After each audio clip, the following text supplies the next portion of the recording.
한 소년이 농부인 아버지를 따라다니며 농사 일을 배웁니다. 그리고 나는 커서 부지런한 농부가 되어야겠다라고 생각했습니다.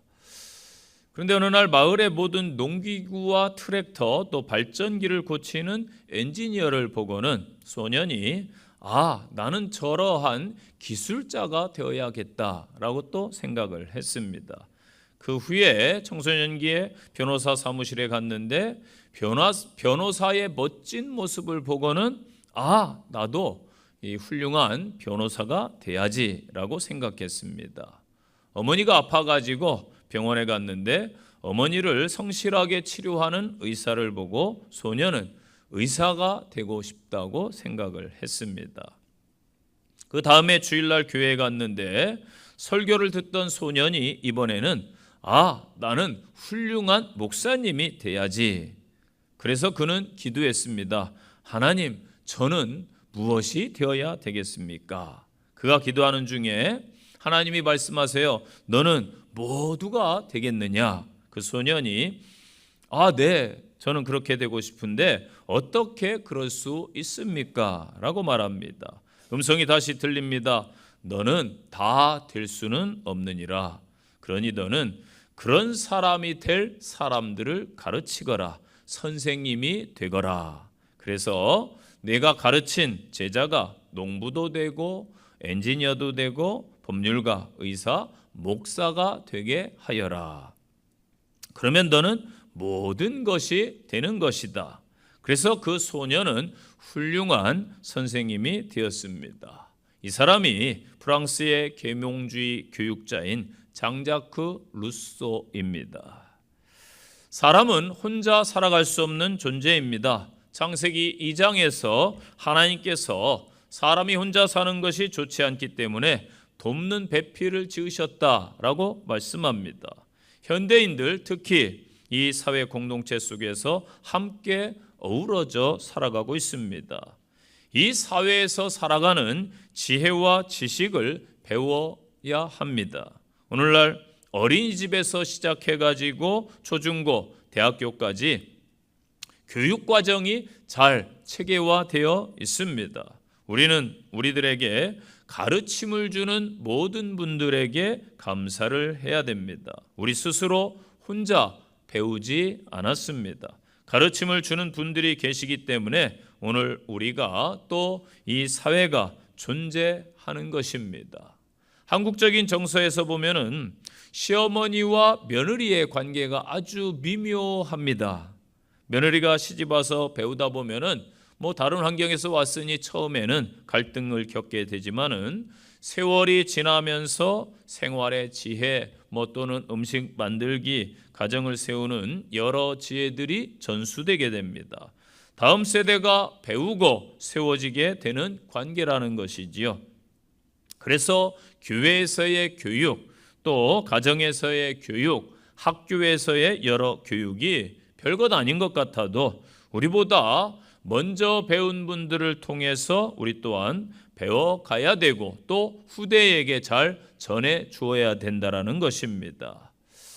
그제가 5월 15일이 스승의 날이었다고 하더라고요.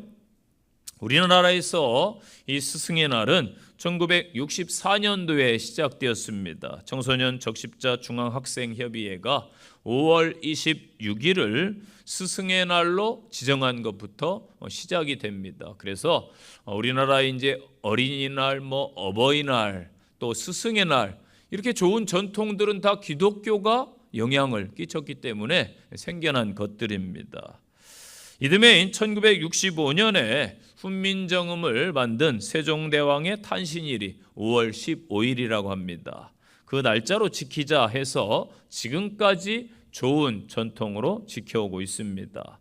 이 대한민국에서 수고하는 모든 교사들과 또 교육계에 계신 분들, 또 저희 교회도 학교 선생님들이 계시고 대학교 또 교수님도 계시고 또 교회에서 수고하는 교회학교 교사들이 있습니다. 하나님의 이름으로 이들의 노고와 수고에 감사를 드리며 아울러 축복을 합니다. 오늘 본문의 주인공은 바울과 디모데입니다. 바울은 디모데에게 있어서 단순한 스승 이상이었습니다. 디모데를 믿음 안에서 참 아들이다 그렇게 부르고 있지요. 영적의 아비로서, 또 목회 선배로서, 복음의 선배로서, 인생의 선배로서 디모데의 삶을 잘 이끌어 주었습니다. 스승의 역할은요, 단순히 가르치는 것뿐만 아니라 자신의 삶을 제자들에게 본받게 하는 데 있습니다. 오늘 본문을 통해서 두 가지로 은혜의 시간이 되시기를 바랍니다. 첫째는 스승은 어떻게 해야 하는가? 먼저는 아버지의 마음으로 가르쳐야 됩니다. 바울의 목회관은 아비의 심정으로 이겁니다. 철학의 도시였던 고린도에 똑똑하고 잘난 사람들이 많이 모여 있습니다. 서로 자기가 옳다라고 하면서 나는 바울파다, 나는 아볼로파다 하면서 편을 갈라서 싸웁니다. 지식은 넘치고 있는데 사랑이 없는, 어찌 보면 냉랭한 교회였습니다. 바울은 이 문제를 아주 따끔하게 그러나 가장 따뜻한 마음으로 이야기를 합니다. 고린도전서 4장 14절입니다. 내가 너희를 부끄럽게 하려고 이것을 쓰는 것이 아니다. 오직 너희를 내 사랑하는 자녀같이 권하려 하는 것이라. 그리스도 안에서 일만 스승이 있으되 아비는 많지 아니하니 그리스도 예수 안에서 복음으로 내가 너희를 낳았음이니라. 아멘. 바울 사도가 이 고린도 지역에서 1년 반 목회를 했습니다. 오늘날의 기준으로 보면은 아주 짧은 기간 목회했다고 생각하시겠지만은 그 당시의 초대교회는 한 명의 목회자가 여러 교회를 돌아가면서 여러 지역을 방문해서 순회하는 순회 목회였습니다.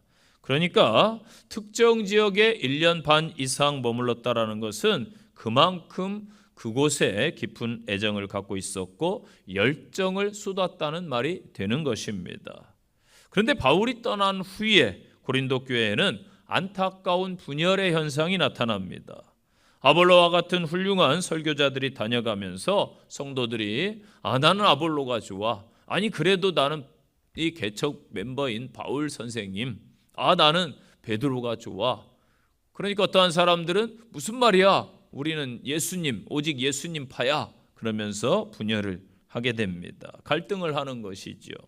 지식은 넘쳐나고 가르치는 스승은 많았지만은 정작 교회의 아픔을 하나로 묶어줄 영적인 아버지가 부족한 것입니다.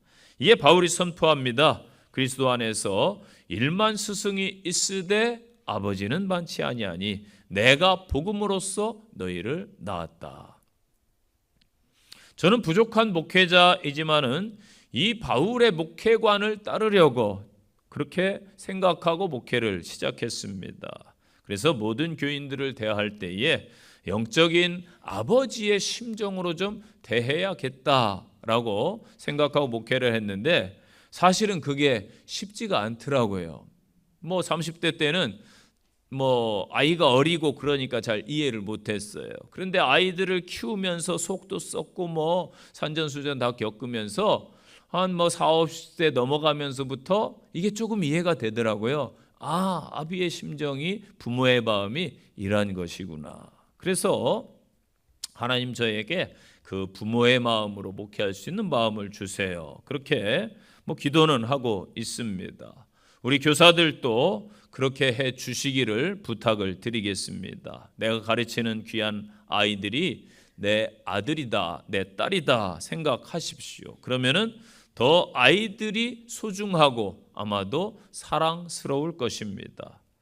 학습지 선생님이나 학원 강사는 학생이 학원을 끊으면은 수입이 줄어서 걱정은 하겠지만은 밤잠을 설치면서 가슴 아파하고 그러진 않을 거라고 봅니다. 물론 예외도 있겠지요. 그런데 부모는 자식이 삐뚤어지고 잘못된 길로 가면은 자기 살이 깎이는 것과 같은 고통을 느끼며 밤잠을 이루지 못합니다. 바울은 복음으로 그들을 낳았다라고 생각했기 때문에 생명을 바친 애정이 있었던 것입니다. 이 바울 사도처럼 오늘날 일선의 교사들이 학생들을 그렇게 여기고 대하면은 좋은 스승과 제자가 될 것입니다. 사도 바울은요, 아볼로처럼 화려한 수사학이나 혹은 뛰어난 구변을 갖추지 못했습니다. 그래서 늘 편지로 썼어요. 글은 잘 쓰는데 말은 또 잘 생각보다 못했습니다. 그런 성도들을 위해서 기꺼이 산고를 치르는 아버지였습니다. 우리도 이 시대를 향해서 지식만 전달하는 스승이 아니라 사랑을 쏟아줄 수 있는 아버지와 어머니가 되어야 됩니다. 여기 수고하는 교사들뿐만 아니라 사실 인생의 본이 되는 모든 분들은 누군가에게는 스승이 된다는 것이죠. 부모의 마음을 회복하는 성도들이 되시기를 축원합니다. 두 번째는 스승에게 어떻게 해야 되는가? 믿음을 회복하라는 거예요. 믿음을 가르쳐라, 바울은 말합니다. 현재 한국 교육이 신뢰가 사라진 이상한 시대가 되었습니다. 그래서 예전에 교대 지원율이 상당히 높았어요. 어느 순간부터 학교 선생님 너무 힘들어, 너무 괴로운 그러한 일이야, 그러면서 교대 지원율이 뚝 떨어졌습니다. 스승과 제자 사이에 신뢰 관계가 무너진 것입니다. 교사와 학부모 사이에도 믿지 못하니까 부모가 아이 가방에 녹음기를 넣어 보내는 거예요. 우리 아이에게 어떻게 대하는지 내가 보겠다는 것이죠.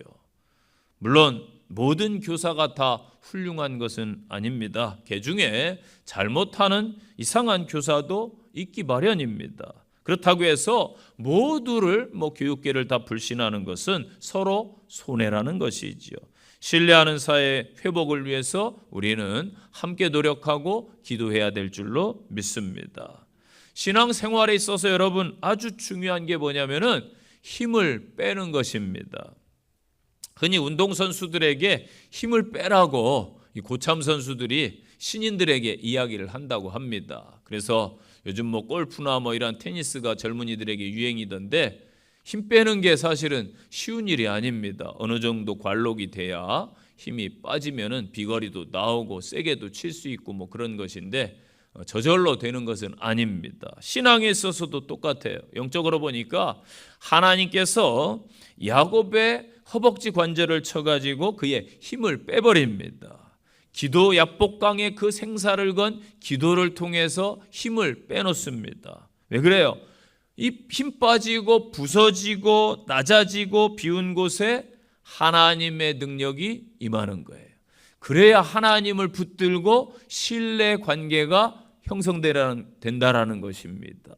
그런데 오늘날 교사도 힘이 안 빠져, 학부모도 질세라, 요즘 시대 더 배웠지 않습니까? 교사들보다 내가 더 똑똑한데, 이렇게 내가 더 경험이 많은데, 이러면서 자기가 우월하다고 생각하니까 힘을 빼지를 않아요. 서로 낮추질 않습니다. 이 학부모들이 오늘날 그러한 것이 문제가 되는 것이지요.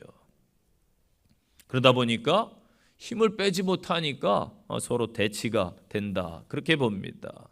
이 야곱이 힘을 뺄 때에 하나님을 믿는 믿음이 굳건해져서 모든 문제가 해결된 줄로 믿습니다. 바울이 뭐라고 말합니까? 디모데에게 자신을 본받는 자가 되라, 자신 있게 말씀하고 있어요.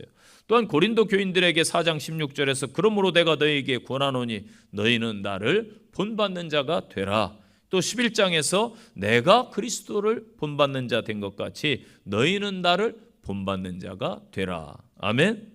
저는 아직까지 연약하고 부족해서 우리 성도 여러분에게 저를 좀 본받으세요 라고 말할 수 있는 게 별로 없는 것 같더라고요. 말씀을 준비하면서 저를 돌아보니까 참 부족한 것 같습니다. 교사 여러분은 어떠하십니까? 아이들에게 나를 신뢰하고 본받아라, 자신 있게 이야기할 수 있으신가요?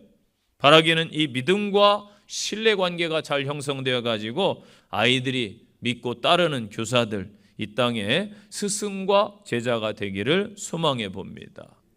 미국의 32대 대통령이 그 유명한 루즈벨트 대통령입니다. 이 정치인에게 39살 때 위기가 찾아왔습니다. 갑자기 소아마비가 발병된 것입니다. 그래서 너무나 실망했는데 헬렌 켈러를 생각해요. 그러면서 그는 삼중고 속에서도 꿋꿋이 살아가는데 나는 다리 하나밖에 잃은 것이 아니냐. 그러면서 헬렌 켈러를 내가 본받아야 되겠다.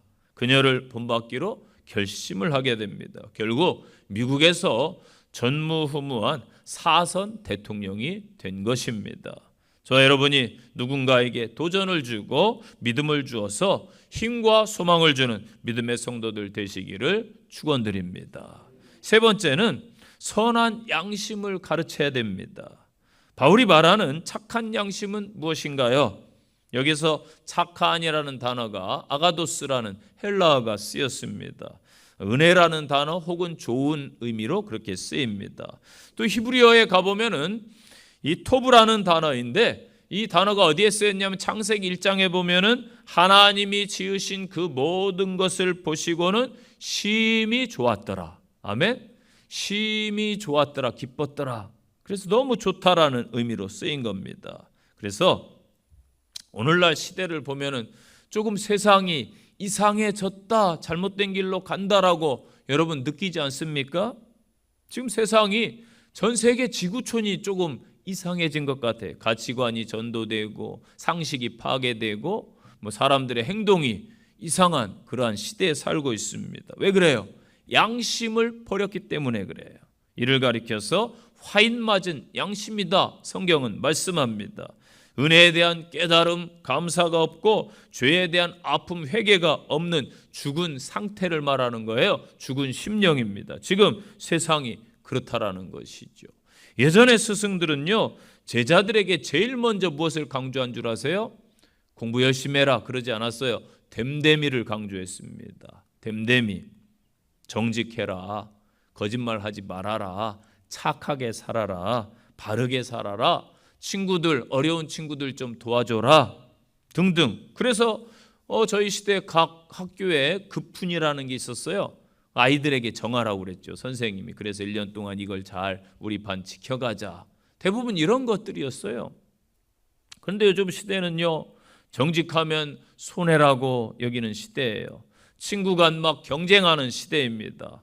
서로 돕고 나누고 양심적으로 살면은 안 된다라고 우리 부모님들부터 아이들에게 이야기하고 있지는 않습니까? 우리 기성세대가 지금 한국의 교육을 이렇게 만든 거예요. 우리 기성 부모님 세대 자녀들이 30대 중반에서 40대 중반 부모들이 이상하다라고 많은 분들이 자기들도 이야기를 합니다. 그렇다면 누구 책임이에요? 그 부모를 보고 자랐으니까. 그런데 30, 40대 이 부모, 젊은 부모들 보고 자란 아이들 지금 학교에서 하는 갑질이라든 여러 가지 민원 보면은 이상한 것들이 많이 있습니다. 누구 책임이에요? 우리 기성세대부터 회개해야 됩니다. 자녀 세대를 착한 양심으로, 정직으로, 의로움으로 교육해야 돼요. 가정에서부터, 이 땅의 교회에서부터, 또 각 학교, 교단에서 가르침이 이루어져야 된다라는 것이지요. 우리는 다시 한번 선한 양심을 회복될 이 나라를 꿈꾸며 기도하시기를 바랍니다. 두 번째 주시는 말씀, 그러면은 스승들에게는 어떻게 해야 되는가? 첫째는 스승을 존경하십시오. 디모데전서 5장에 보면은 잘 다스리는 장로들을 배나 존경할 자로 알되 말씀과 가르침에 수고하는 이들을 더할 것이니라. 아멘. 여러분의 선생님, 스승을 존경해 드리시기를 바랍니다. 이 스승이라는 직업은 직업이 아니라 예전부터 이제 사명이라고 일컬었었어요. 돈이 목적이 아니라 제자를, 사람을 키우는 목적이 이 학교 선생님들인 것이지요. 그런데 요즘 신문에 보면은 막 선생님들에 대한 기사가 막 쏟아져 나옵니다. 5월 달에 특히 스승의 날에 많은 뉴스들이 나오고 있는데 한결같이 막 나쁜 소식만 들려요. 또 좋은 이미지로 등장하고 있지 않습니다. 이 사회가 그렇다 할지라도 우리 믿음의 성도들은 아직도 변함없이 수고하는 많은 분들이 있음을 기억하고 기도해 줘야 될 줄로 믿습니다. 모 일간지 기사에 단 기사를 제가 소개하려고 합니다. 제목이 사랑은 비를 타고 아직도 살만한 세상이란 타이틀을 달았더라고요. 경기도 안산의 어느 거리, 폐지를 줍는 할아버지가 리어카를 끌고 힘겹게 비를 맞고 가고 있습니다. 이때 한 아가씨가 핑크 우산을 쓰고 다가와서 할아버지를 씌워줍니다. 자신은 비록 비를 흠뻑 맞으면서도 할아버지 쪽으로 우산을 많이 기울여 씌워 주었습니다. 지나가던 사람들이 말합니다. 아, 천사야 천사. 며느리 삼으면 좋겠다라는 말을 했다고 합니다. 빗줄기가 강한데도 무려 1km 정도 가까이 할아버지를 도우며 동행을 했다고 합니다. 그리고 마트 앞에서 잠깐 멈추고서는 할아버지에게 기다려달라고 했습니다. 그는 ATM기에서 현금을 뽑아와서 3만 원을 할아버지 손에 쥐어주면서 식사라도 따뜻하게 하라고 했습니다. 자, 이 소식이 알려져 가지고 그에게 선행상을 주려고 여러 매체 방송국에서 연락을 취했다고 합니다. 그는 한사코 선행상도 인터뷰도 거절했다고 합니다. 자신은 그리스도인으로서 당연히 해야 될 일을 했을 뿐이라고 말을 했다고 합니다. 한 아이를 아가씨가 아니라 한 아이를 키우는 엄마이면서 이분은 일선 학교 교사였다고 합니다. 자, 우리 주변에는 아직도 훌륭하고 더 좋은 교사들이 많이 있습니다. 그분들을 존경으로 대하고 존중하는 믿음의 성도들 되시기를 바랍니다. 두 번째는 스승으로 대우해 줘야 됩니다. 이 선생님 감사합니다. 자연스럽고 당연했던 인사가 오늘의 시대는 낯설게 느껴집니다. 그래서 이렇게 교사분들을 대상으로 설문조사를 했더니 차라리 스승의 날이 없었으면 좋겠다라는 답변이 많이 나왔습니다. 부담된다라는 것이죠. 교권의 추락과 관계의 단절 속의 교육은 인격적인 만남보다는 성과와 민원 중심으로 변해버렸습니다. 스승을 스승으로 인정하는 그 모습이 우리 사회의 교육계에 회복되어야 됩니다. 스승으로 온전한 대우를 받아야 되고 또 대우를 해 주어야 합니다. 요즘 부모들이 스승을 대우하지 않으니까 아이들조차도 함부로 여기는 것입니다. 요즘 학부모들은요, 선생님께 부탁하는 게 아니라 명령한다고 그래요. 또 질문하고 묻는 것이 아니라 따진다고 합니다. 민원은요, 동사무소에 가서도 함부로 하면 안 되겠죠. 이런 곳에 가서 민원을 넣어야 되는데 오늘날은 막 학교에 민원 넣고 교육청에 걸핏하면 막 민원을 넣는다고 합니다. 이런 현상이 왜 일어나요? 스승을 대우하지 못하기 때문에 나타나는 것이죠.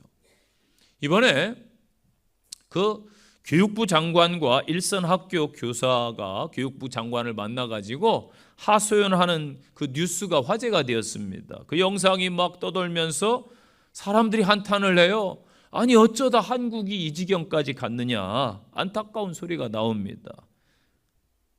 그 현장 학습을 선생님들이 가지 못하는 현실에 대해서 장관에게 이야기가 오고 갑니다.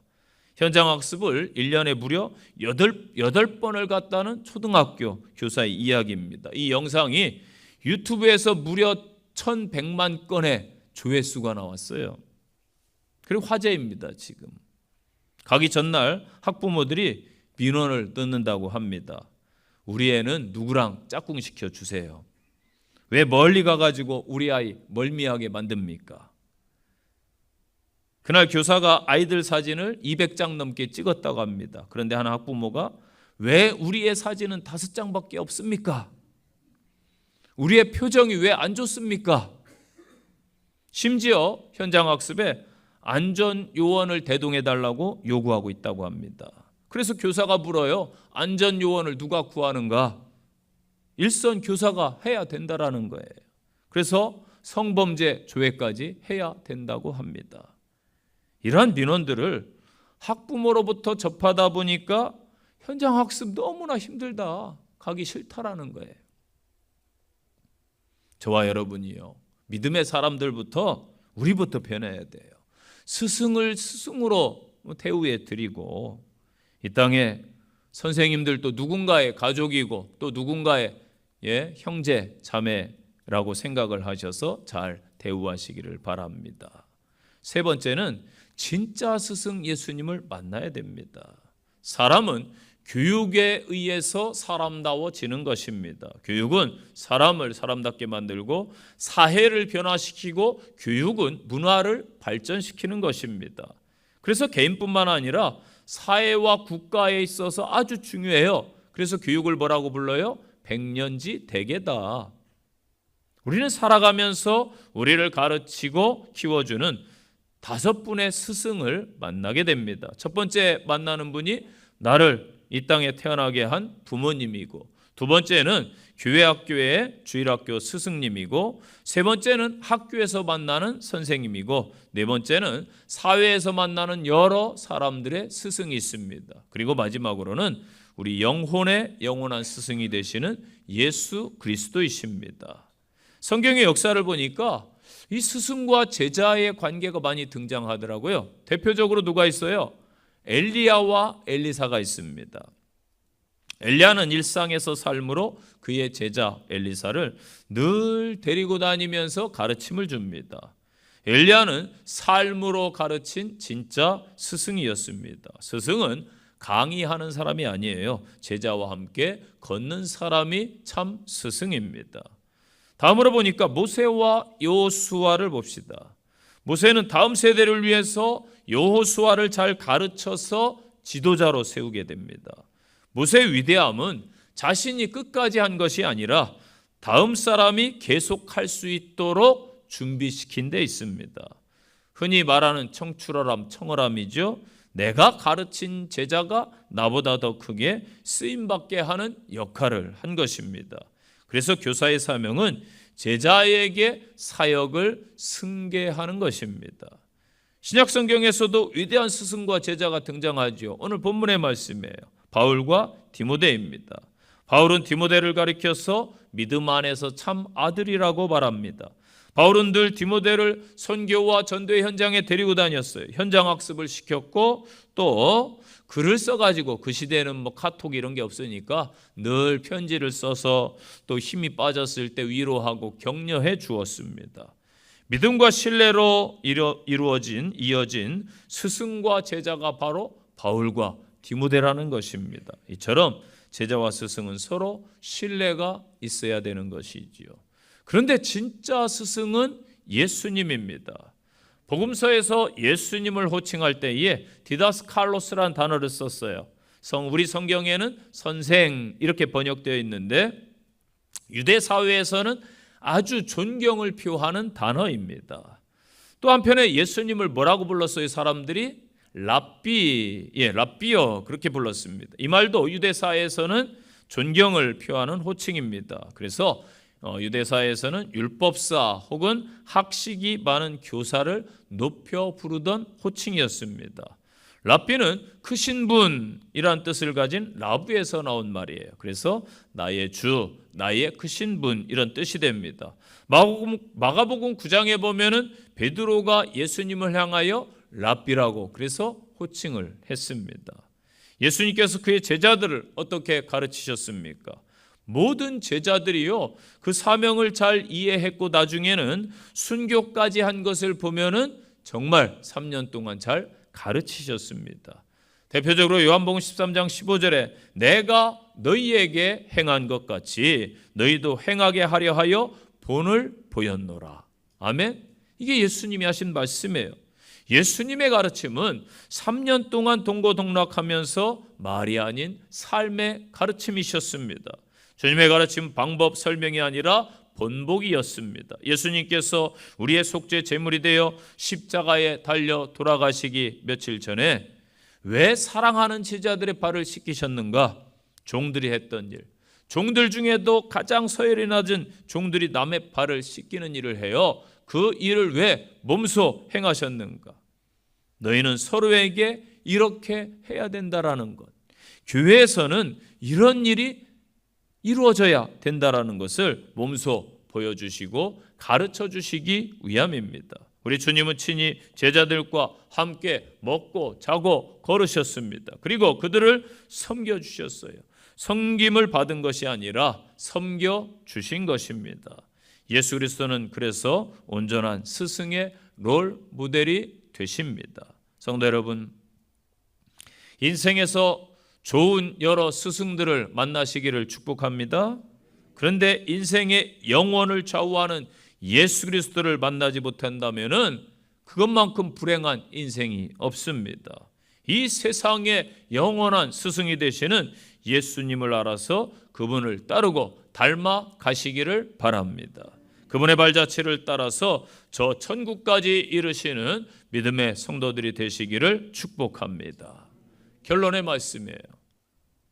요즘 우리 사회에서 많은 일들이 일어나고 있고 또 시대가 변함에 따라서 변하지 않아야 될 부모와 자식의 그 질서, 부부 사이의 질서, 어른과 아이 사이의 질서, 스승과 제자 사이의 질서가 변하는 모습을 쉽게 볼 수가 있습니다.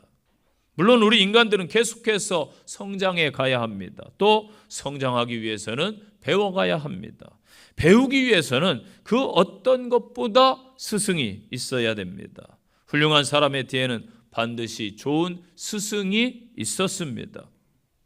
핀란드의 유명한 교육자인 카이스 카르카이네르라는 사람이 있습니다. 워싱턴 포스트와 인터뷰를 하는데 핀란드의 교육이 유명하다 보니까 핀란드 교육이 성공한 이유를 딱 한 문장으로 말해 주십시오 라는 요청을 받습니다. 그때 그가 이렇게 말합니다. 핀란드의 교육이 성공한 이유는 첫째도 교사 때문이고 둘째도 교사 때문이고 셋째도 교사 때문입니다. 어떠한 분야에서든 성공하기 위해서는 훌륭한 스승이 필요합니다. 이 땅의 모든 교사는 교사직 자체로 훌륭하고 존중받아야 합니다. 본문의 바울 사도처럼 저와 여러분이 좋은 스승들이 되시기를 바랍니다. 또한 디모데처럼 좋은 제자들이 되시기를 바랍니다. 이 땅의 모든 교사들이 사랑받고 존중받는 그날이 이루어지길 소망하며 기도하는 믿음의 성도들 되시기를 간절히 축원드립니다.